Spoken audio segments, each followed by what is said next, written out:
కొంచెం అందరు ఇటు వచ్చాను రాదు రెండు వచ్చాను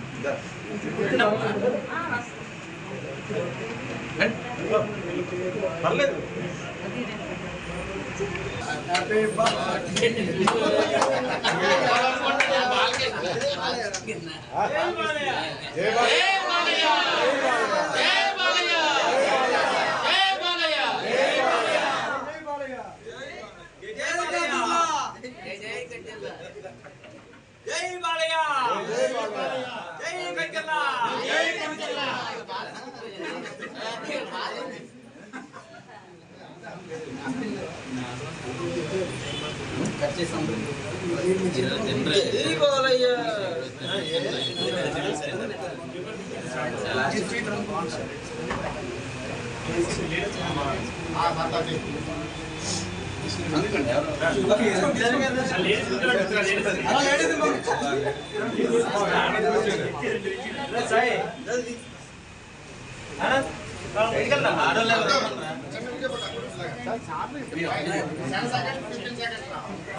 ఈరోజు మా అభిమాన హీరో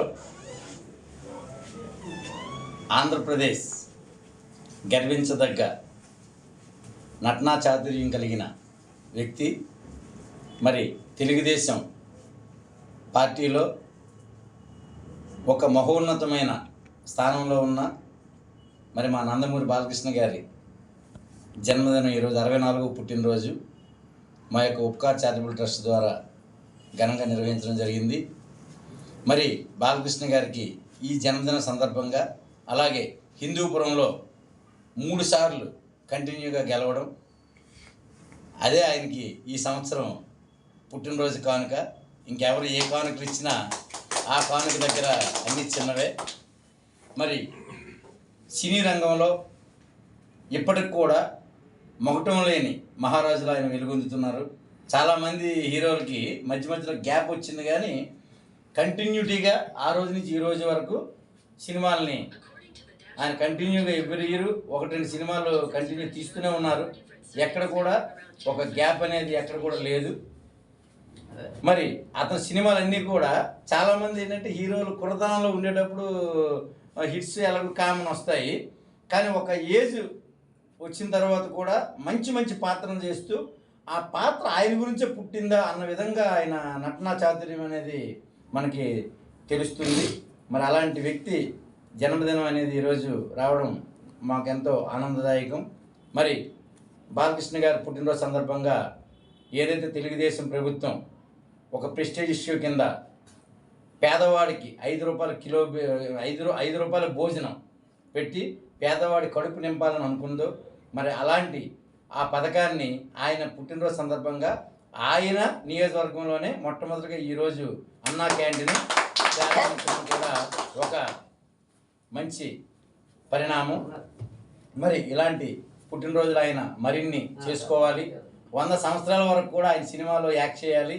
మా యొక్క అభిమానాన్ని ఈ 100 సంవత్సరాలని తెలియపరచాలని మనసావచ్చ కోరుకుంటూ, మరి ఈరోజు చాలా మంచి రోజు.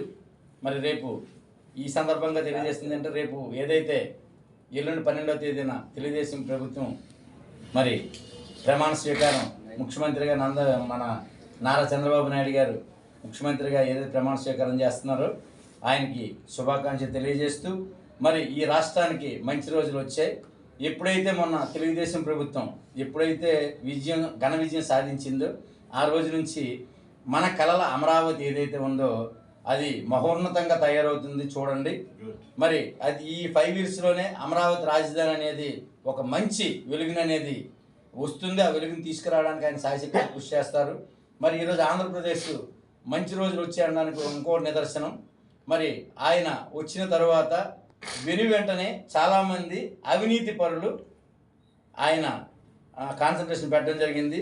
అందులో కొంతమంది పేర్లు అనవసరం, కానీ కొంతమంది వ్యక్తులు ఆల్రెడీ వాళ్ళగానే దాన్ని ఏమంటారు అంటే లొంగిపోవడం కాదు, అంటే మార్పు చెంది దాన్ని ఏదో అంటారు, అది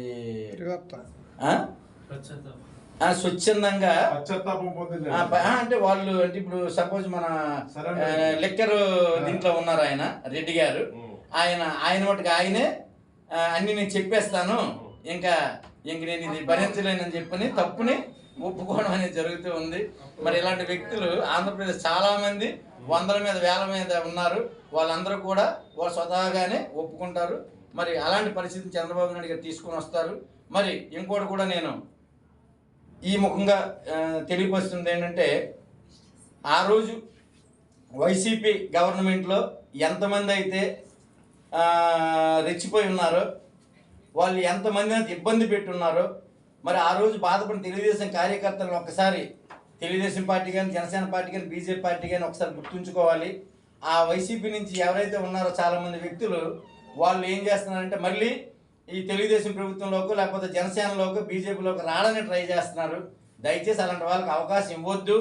అలాంటి వాళ్ళకి అవకాశం ఇచ్చి నిజమైన తెలుగుదేశం కార్యకర్తలను మళ్ళీ మీరు ఇబ్బంది పెట్టొద్దని మనసావాచ కోరుకుంటూ ఈరోజు పోలవరం ఏదైతే ఉందో మరి చంద్రబాబు నాయుడు గారి వల్లే అది జరగాలి, ఆయన ద్వారానే మళ్ళీ అది ప్రారంభోత్సవం జరుగుతుందనేది నా ప్రగాఢ నమ్మకం, విశ్వాసం కూడా. ఇది కాకుండా మరి చంద్రబాబు నాయుడు గారికి అందరి అలాగే తెలుగుదేశం కార్యకర్తలకి, తెలుగుదేశం కుటుంబానికి, అలాగే రేపు మంత్రివర్గంలో ఉన్న ప్రతి ఒక్కరికి 134 మంది తెలుగుదేశం ఎమ్మెల్యేలు, అలాగే 21 మంది జనసేన ఎమ్మెల్యేలు, అలాగే 89 బీజేపీ ఎమ్మెల్యేలు, అలాగే గెలిచిన వైసీపీ ఎమ్మెల్యేలు కూడా 11 మంది ఉన్నారు. వాళ్ళందరికీ కూడా నేను నా యొక్క శుభాకాంక్షలు తెలియజేస్తూ ఉన్నాను. మరి రేపు ప్రమాణ స్వీకారం చేస్తున్న ప్రతి ఒక్కరికి, ప్రతి ఒక్క ఎమ్మెల్యేకి వాళ్ళు 5 సంవత్సరాలు మంచిగా పరిపాలించి ప్రజల మన్ననలు పొంది మళ్ళీ మళ్ళీ తెలుగుదేశం గవర్నమెంట్ వచ్చే విధంగా వీళ్ళందరూ కృషి చేయాలని, పేదవాడికి కోరుకున్న పేదవాడు తెలుగుదేశం వస్తే నాకు బాగుంటుంది అనే కోరుకున్న ప్రతి పేదవాడి తాలూకా ఆత్మవిశ్వాసాన్ని నిలబెట్టాలని మనసావాచ కోరుకుంటూ, అలాంటి బలాన్ని, అలాంటి సమయస్ఫూర్తిని, అతని ఆరోగ్య ఐశ్వర్యాలని ఆ చంద్రబాబు నాయుడు గారికి, ఆ షిరిడి సాయిబాబా అవ్వచ్చు, వెంకటేశ్వర స్వామి అవ్వచ్చు, దేవుళ్ళందరూ కలిసి అతనికి మంచి బలాన్ని చేకూర్చాలని మనసావాచ కోరుకుంటూ మీ కంచెవచ్చు.